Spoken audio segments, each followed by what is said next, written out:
Yeah, that was a weird one. All right. So yeah, this is Jackie Dorenko. I don't think I'm saying it right. But she says, "Are anime jobs dying?" Let's see. Maybe AI will take over by then, but we'll see. The animation industry is in a rough spot right now. Studios are laying off artists left and right, projects are getting scrapped, and the future feels really uncertain. But how did we even get here? 3 of the 5 highest grossing films of 2024 were animated films. It seems like the bar for animation keeps rising. They're making cooler stories and cooler visuals than ever. And Flow, an independent film made in Blender, just won Best Animated Feature at the Academy Awards. This is a game changer for independent animators everywhere. It seems like we're in a golden age of animation. So why am I seeing so many looking for work posts on my Instagram? To understand how we got here, let's take a look at 2020, the pandemic. Streaming platforms were booming. Everyone was stuck at home and binging shows, and animation became huge. And animation thrived because it could be made remotely. Studios hired a ton of artists to keep up with demand, but as the market stabilized and things went back to normal, studios scaled back, leading to project cancellations and layoffs. US productions fell by 40% in the second quarter of 2024 compared to 2022. I was laid off from Netflix along with dozens of others when our film got cut, or restructured. Turns out streaming doesn't bring in as much money as the theaters. How does a subscription translate to revenue per movie versus like a $15 movie ticket? Make it make sense. So as budgets got That's why I tighter, hate subscription-based models. They're ass. Because with subscription-based models, they're a good sustainability, but there's going to be a problem where you're going to get like you're going to get a cap problem. So like, let's just say you get like, say 100,000 people to like subscribe to you manually, like subscribe to you, like give you money every month because you're doing art or gaming or whatever the hell, right? After a while, it's going to stop, right? It's going to eventually stop. Then you gotta keep doing more stuff just for more people to want to put the effort of putting more money towards stuff. And that issue comes in really fast. And I think Netflix had this issue. That's not what girls' body look like, bro. Well, we're not talking about girls' body right now. We're doing skin. If you took 2 seconds to read that, we're doing skin. And I'm using reference. So anyway, the point is like, Netflix here had this problem where people they had a lot of people, right? But now people are leaving because either the shows are not that good or whatever the case may be. And then when they start losing, they have to figure out a way to get them back. And it's kind of hard to get people back when they left. You have to give like a great selling point on why they should go back to a place that they left in the first place. Like 1 or 2 good shows is not going to bring back a lot of people. And that's where that problem came in. The only reason why Netflix did as well as it did is because it was super cheap at the very beginning. I think it was when it first came into fruition, it was like $3 a month or $5 a month. I think it was $3 at first. And then eventually went to 5, and then it was skyrocketed to like the 8, and then it went double digits, and then that's where everything went left as time went by. So once it started tripling up on the subscription, and then they did this thing where the haves and have-nots situation where back in the day just having the Nexus subscription was the premium package, right? But now getting just a Netflix subscription is not the premium package. Actually, there's 3 tiers now. So if you buy like the basic one, you get Netflix with commercials, right? And then I think the second one is Netflix without commercials, and I think the perk is having several people on your account or something like that. And then the third one is no, you have commercials, you have people on your account, and also what was it?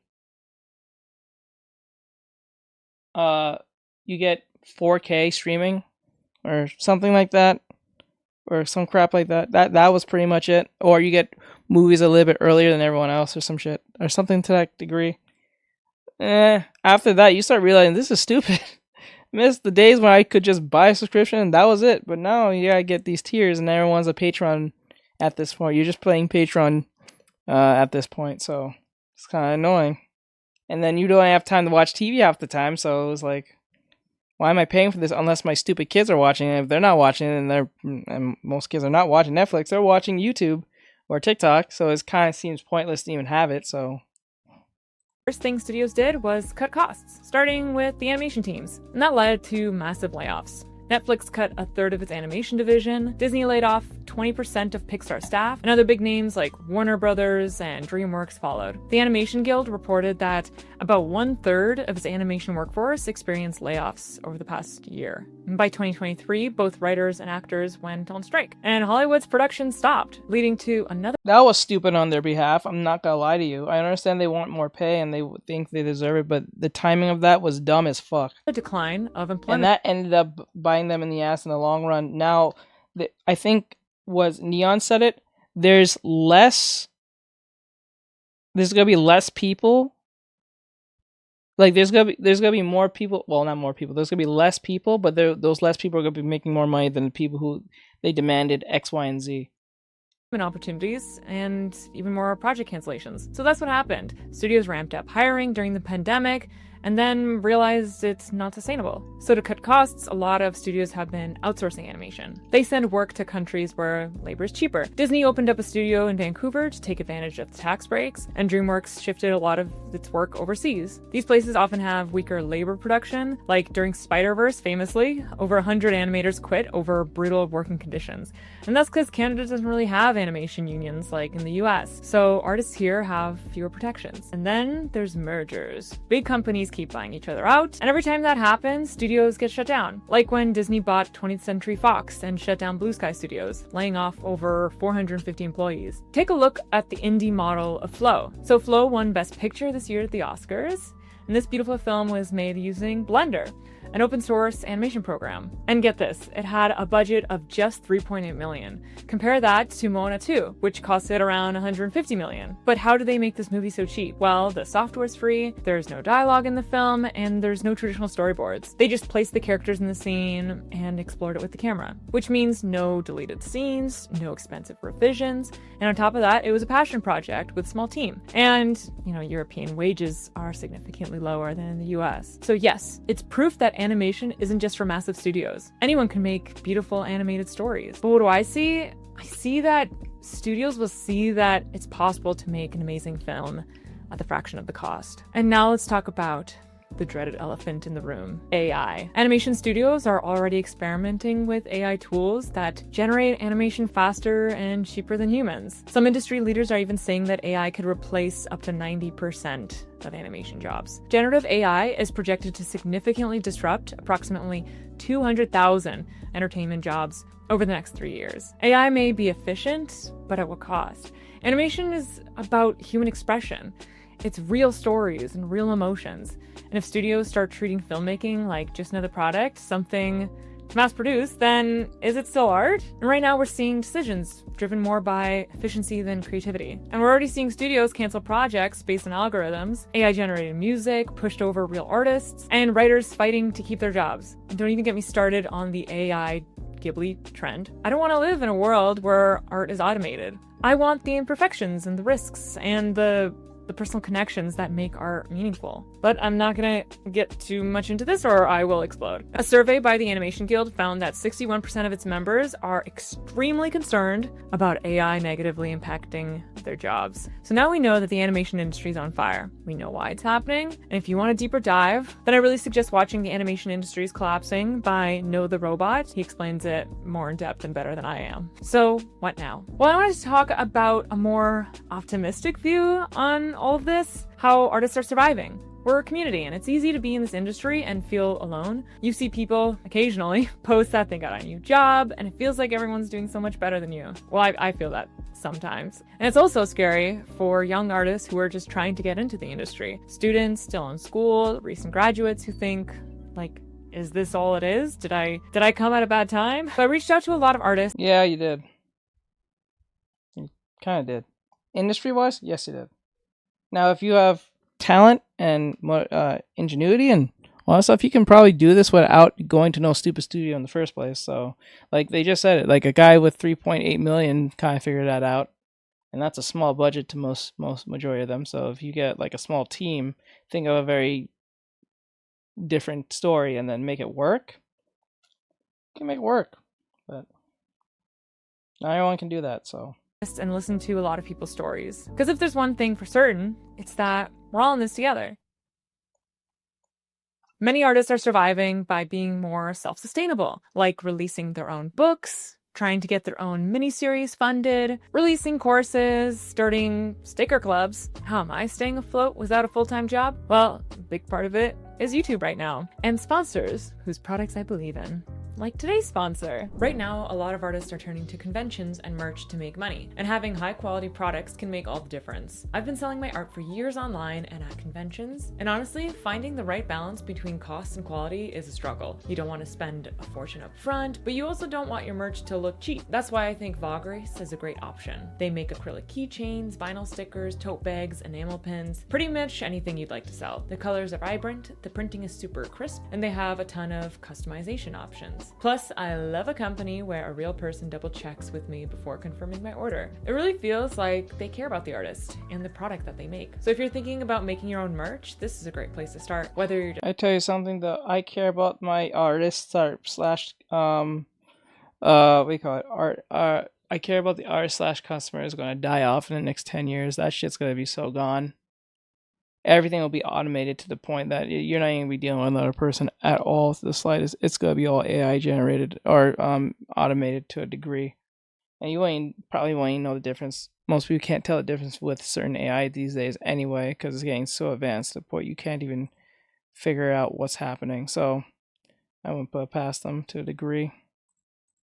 So just testing things out or going all in, they have bulk discounts and smaller bro, order do you options. do So you don't not have to see drop what's on the a ton of side money there? upfront. Just So if you're read. putting off Why making you merch, guys take this as your don't sign to pretend? go You for guys it, don't and use work my these code for days. $5 You're off your order young at kids these Vaugrace. days. Some artists don't have the ability to wait until they find work related to art. I spoke to a lot of artists that have to work in retail for the time being. Yeah, it's not as fun as drawing, but it's work that pays you for the time being. Some artists It's might the have to hands. It'll pivot always to be a the completely hands, different right? profession, like Anna Well, Sumina, an incredible visual developer. let's hope it's always the hands from that point. Let's hope. An artist might have to start looking for another profession. Maybe she'll start dog grooming now, which honestly doesn't sound so bad. But you know, more artists are turning to teaching, like I am. And I've questioned if it's right to teach character design when the industry feels so unstable, but then I realized art isn't just about jobs. It's about craft and passion and self-expression. And no matter how technology changes, people will always be creating. And teaching art isn't just about career prep. It's about training your eye and finding your voice and thinking visually. Because the industry may shift, but creativity isn't going anywhere. And at the same time, so many artists are diversifying, learning new skills to be more hireable. I learned 3D, and now instead of hiring me as a character designer, and then you hire another artist to make it in 3D, I can do both. Theoretically, well, you know, I'm still learning, but I'm diversifying my skills and wearing more hats to be more of an asset towards studios. The stereotype of the struggling artist, it's really about the hustling artist, you know? Artists are pivoting and adapting and proving that their skills are transferable. Like Derek Ortega is taking on toy and set design, and Austin Marr is even considering tattooing. So many artists are using this time to grow. Some are brushing up on their fundamentals, like Scott Epstein is refining his figure drawing and building up his portfolio, while Ham Firazan is planning to make a game. Brendan Marion is spending time to try doing stuff artistically that I keep wanting to make for years, but it's never the right time. I, for one, have been making a short film for the past few months, same with Tonico Pentoa, as he's told me. And then there's artists like Michelle Lamb, who found success by... I don't think it's going to hurt independent artists. This is what I'm reading from Jack. Jack said, I don't think it's going to hurt independent artists, just the ones who work at companies. Yeah, I said this. Like, I said this no more than 3 months ago. I said, you guys are freaking out because so-called Cartoon Network or HBO now or HBO Max or Warner, whatever the hell, or Disney is not hiring you. To hell with those people. Like, they're going to use AI, right? I'm not saying to go use AI, but you can use the same AI with the creativity. So they're creatively bankrupt. That's why they need the AI. They just need it to churn out content. They never said that the content's going to be anything of substance. You know what I'm saying? Like, look at the current movies that's going on now with just regular people. Where I'm saying they're horrible because they're written horrible. They're either woke or terrible, or they're just not great. People are not relating to them. They're either formulaic as hell. No one cares, right? So why are you worried so much about the so-called company that's not going to hire you for the AI? Do your own thing. I know that's going to be hard to do. There's going to be some finessing on your behalf. That's just how things are going to go. But if you are really passionate being an artist or a case maybe or an animator or the hell, you can use your skills to make a profit somehow, some way. Well, they're going to be needing of learning new skills down that line. That's the inevitability to a degree. But if you're really serious about it and this is something you really want to do, nothing will stop you. You'll always find a way to get around it. You know what I'm saying? So just because Cartoon Network won't hire you doesn't mean you can't make it better than. And besides, would you rather have a salary just because you work for Cartoon Network, or make your own damn salary whenever you can work? You know what I'm saying? It's best to work for yourself anyway. You don't have to worry about pissing off the wrong people and then you getting fired because you, I don't know, mispronounced someone or something like that, or you had a bad conversation with someone 10 years ago and they found it and you said something mean to some woman or some man or some person of color or some person from another country 10 years ago on Twitter. You know what I'm saying? You don't have to worry about that crap. You don't have to worry about having, I think that there's a term for it called the golden handcuffs, where you're in a situation where you're at the top of your, I want to say your game. Trophy Streambot said visit ARTEXTRIC. You're at the top of like how much you're making higher than you would.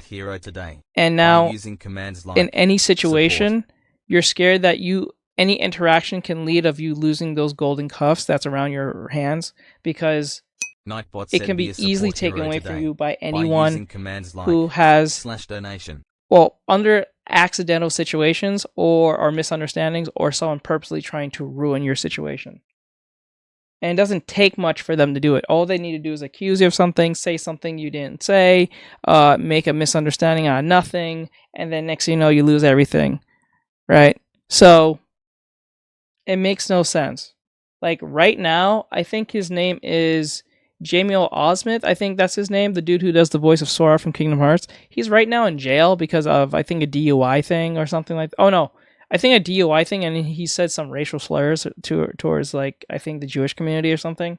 And because Disney is run pretty much by the Jewish community to a degree, I believe, therefore, the chance of him doing voicing of Sora may not be a thing anymore in the future.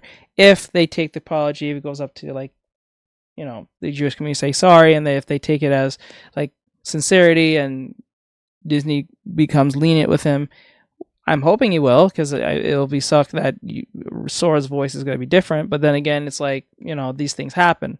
So that's where I call it, or they call it, the golden cuffs, because you're at the top of your line of your game, or you're making a lot of money from whatever company you work for X amount of years, and then next thing you know, a misunderstanding, or you get accused of something, or you know, you get in trouble over a Twitter post you said 13 years ago that was misinformed or something like that, and then you lose your job because these accusations or something to X3.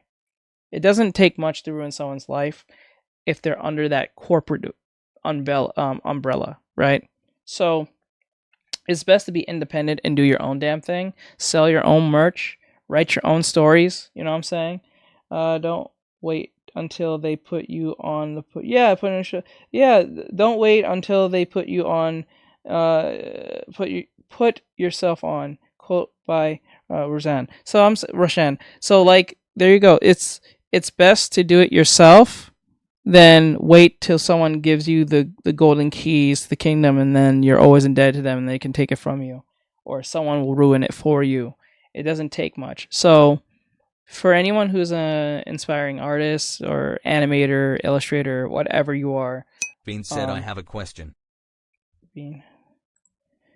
Yeah, what is your question, Bean? Just always keep in mind that nothing is promised to you. Nothing lasts forever. So make it your damnedest to make it as long. Do your best to make it last as far as possible in your terms, so you're not under the veil of someone else who can just take it from you.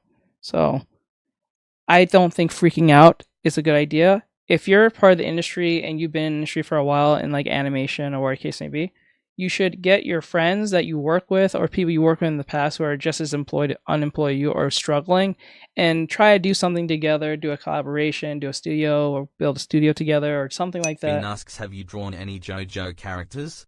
Yes. Actually, they're one of the videos you can check on my YouTube or my TikTok and type in my name and then put JoJo. You'll see it. I did one, I think, of Dia. Was Dio Brando, and then the other one was a female version of JoJo. That's really, so pretty much that's what you gotta do. That's just the way of how things are. The Silicon Valley's money is, dried up, and the pandemic's gone, and all these things are, out of your control. So it's best just to do what you need to do. So do your best, or you can just totally quit and just look for a new career. But that's not easy for people who are past like a certain age. So that's gonna be a very big transition. So Pivoting entirely. especially if you have She's families and you have people depending on you. So that's gonna suck too.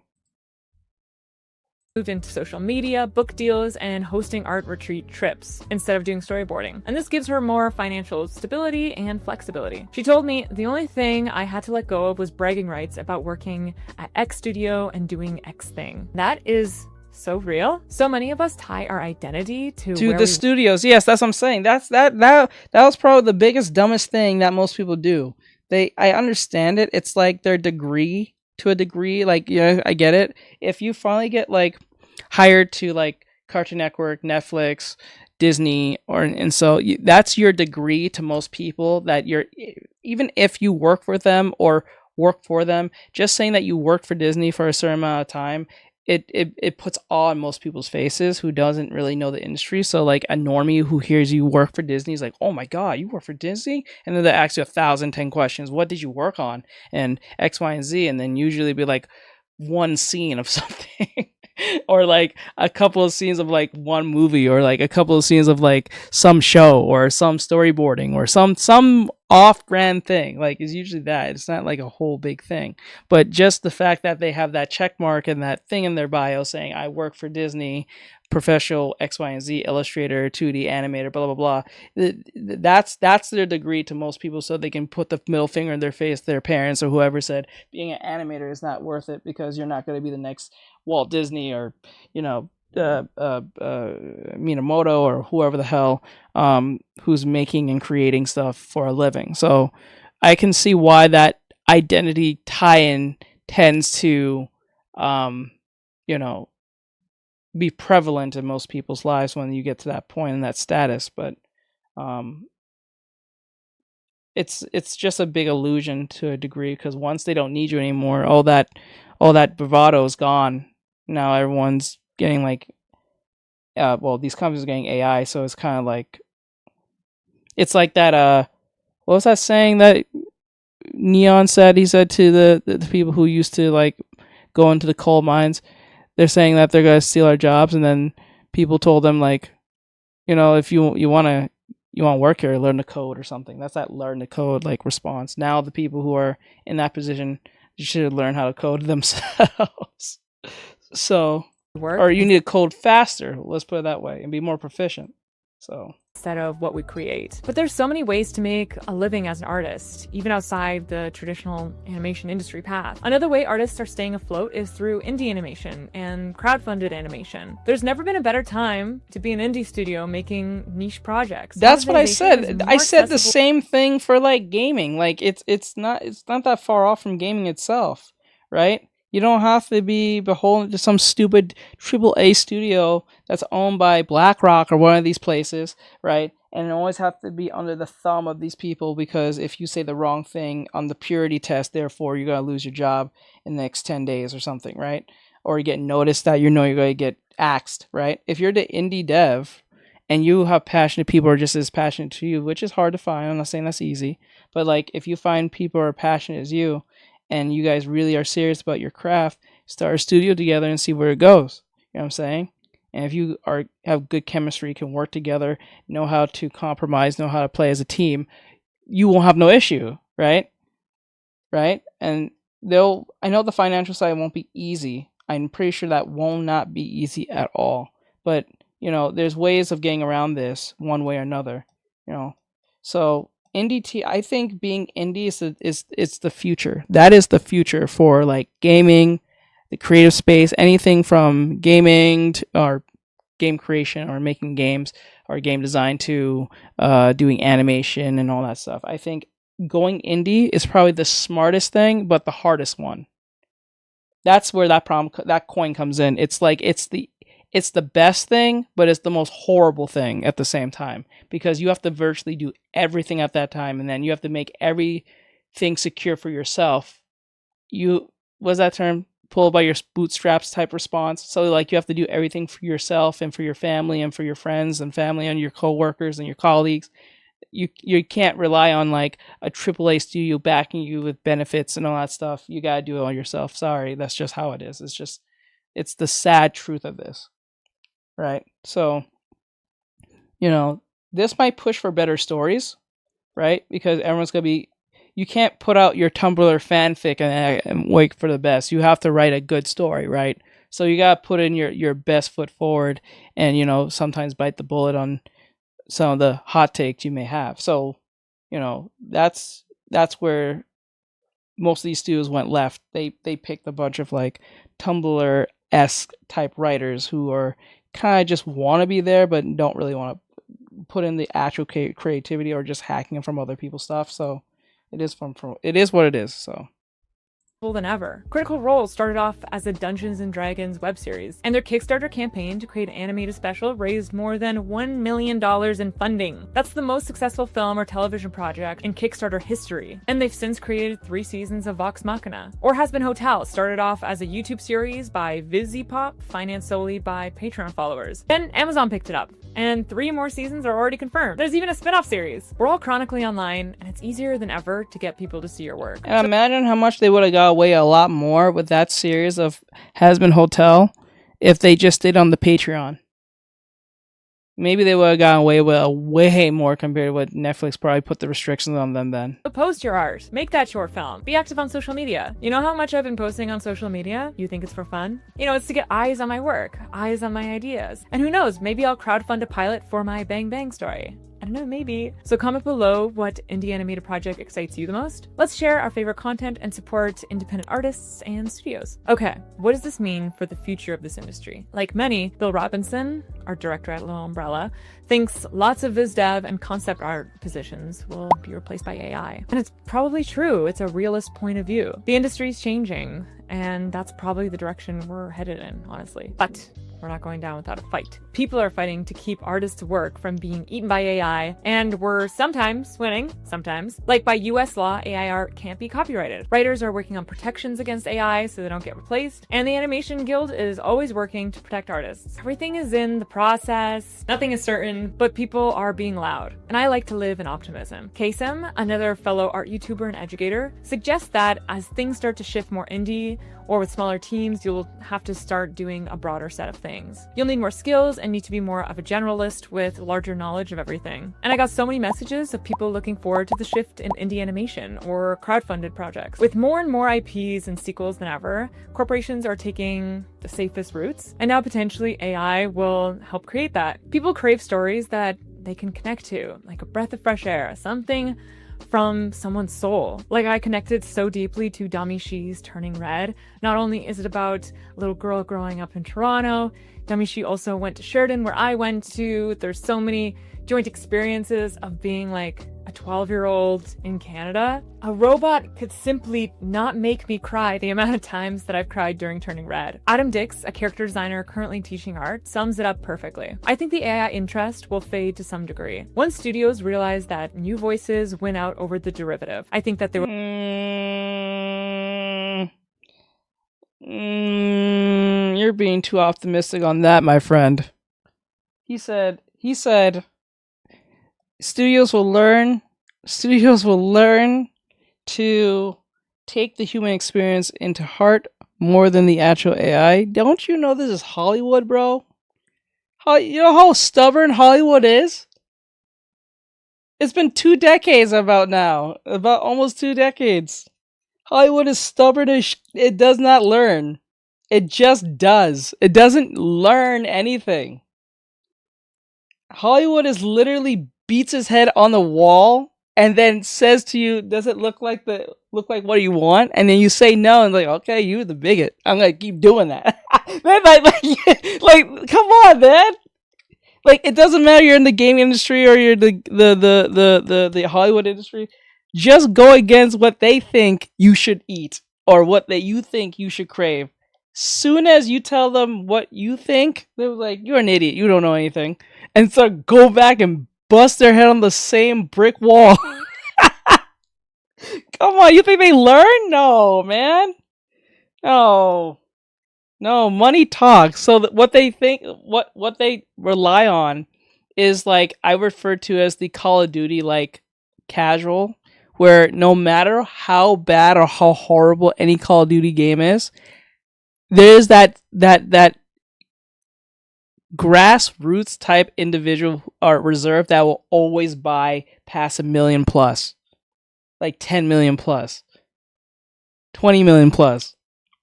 It may not be 1 billion like how GTA did back in 2010, but I know I'm gonna make at least 100 million, or at least 50 million from the sales we're gonna make on Call of Duty.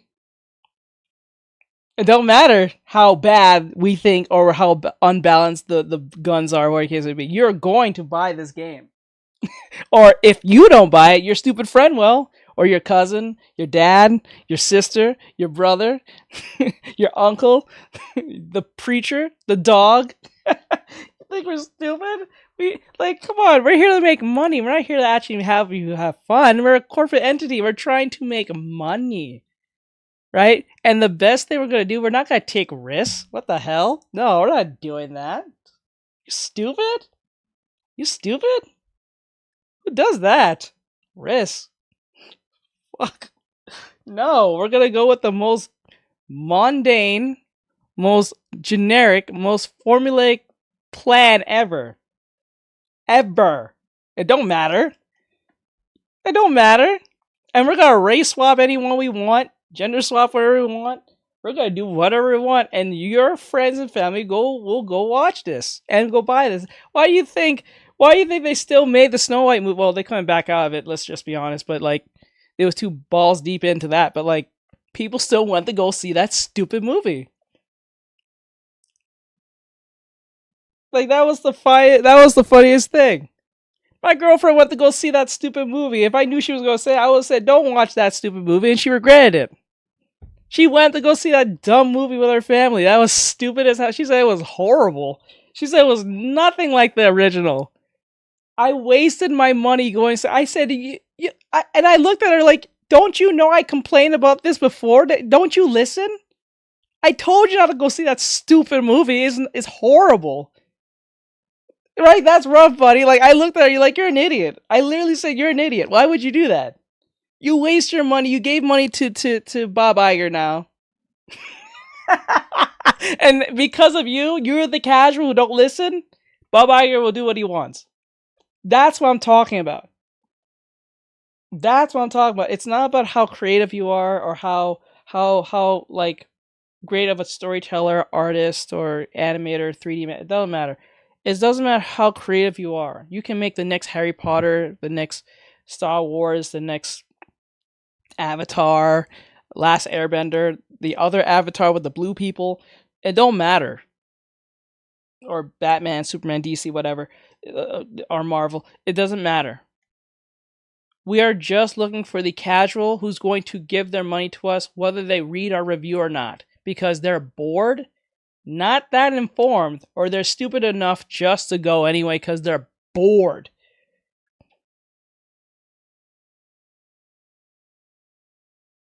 That's why.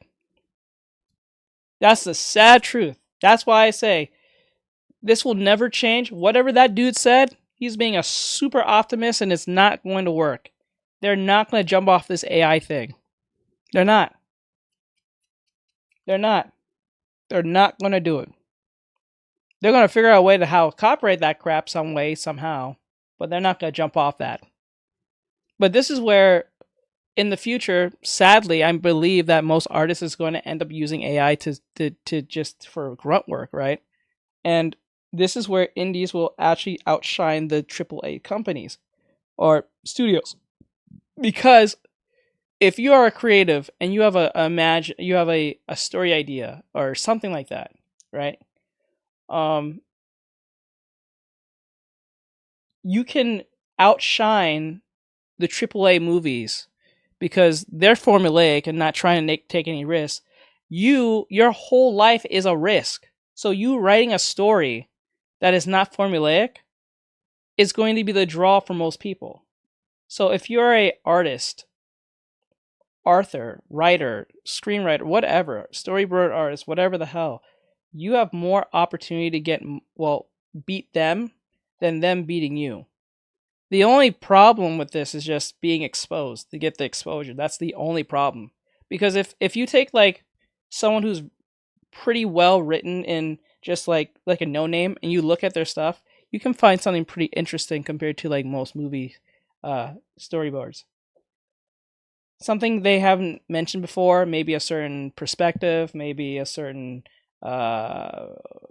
something different, right?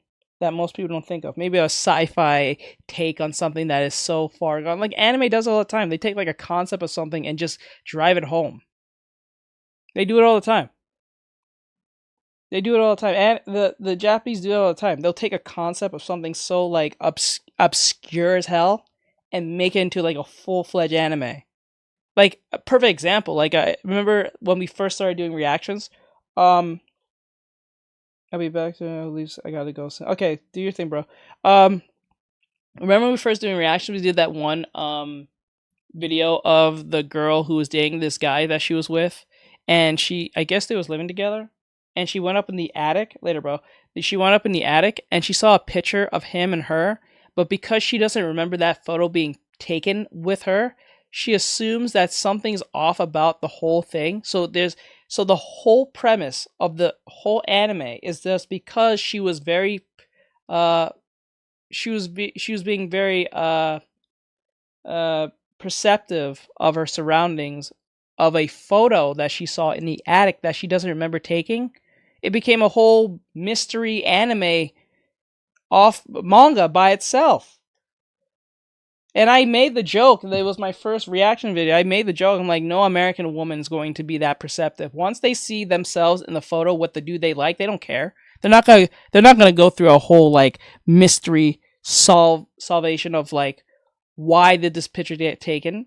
Especially if it was a picture of, and the picture was a mundane picture of them just being together on a bench, I think, in a photo, taking a photo together. It was not like anything sus. She just said she doesn't remember, and because she doesn't remember, she made it became a whole crime mystery manga. And I said the joke, like, there's no way. No American woman's gonna take this seriously and be like, hold on, let me fix that.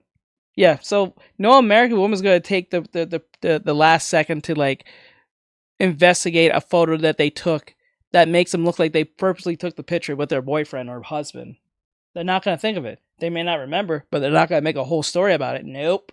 There will be new Because as long as they're in the photo, that's all that matters. studios sprouting up and a lot more indie animation projects. Fresh voices, new styles, new studios, etc. And that's what keeps me optimistic. And that's the heart of it. Art survives because we do. No matter how the industry shifts and no matter what technology throws at us, artists keep pushing forward. We adapt, innovate, and we carve out new. Sadly, the irony in this is that these people are going to end up using the same AI tools eventually without whether they want to admit it or not. To a degree. That's the irony in all this. Because soon when they can't compete, some of these people are going to fold and start using AI just to get by or do the grunt work and stuff. They're just going to do it. And it's going to be like a normal fascinating life in the next 5 to 10 years, I'm telling you. Like, people are already losing their jobs. You don't think they're going to use the same AI to get back to the people who got rid of them? Come on. spaces for our creativity. So maybe the future of animation won't look exactly like it was in the past, but that doesn't mean it's the end. It just means that we're entering a new chapter, one where independent voices, small studios, and individual artists will shape what comes next. So I hope this gave you some new perspective, not just on the chaos of the industry, but on like the resilience of the people in it, because we're all in this together. Thank you for watching this kind of different video from me, and don't forget to support the artists I share today by giving them a follow. All right, and I'll see you next time. All right, so that was. I didn't mean to make this video longer than it is. It was supposed to be 12 minutes, but I made it longer because of my. I'm an artist. If the So that was, what was her name? Her name was Jackie. The animation. Dorjenko. I think I'm saying it. That was Jackie. So give her a follow, like, and subscribe, and all that stuff. This will be on the art channel because this is about technically art and the art industry in some form. Not technically art lesson. I will be holding off and making those. Don't worry, I am working on those tutorials. And all that stuff. I think she's Italian. It's spelled Droujko. That's why I can't say it right. The J is throwing me off. It's a JKO. It's Droujko. It's a very weird looking spelled word of a name. But yeah, give her a follow. Descriptions in the bottom to our channel and stuff like that in this video. It'll be on the art channel, not the reaction channel, but more on the art channel because this talks about art and stay in that industry types thing. So yeah. All right. So with that said, there.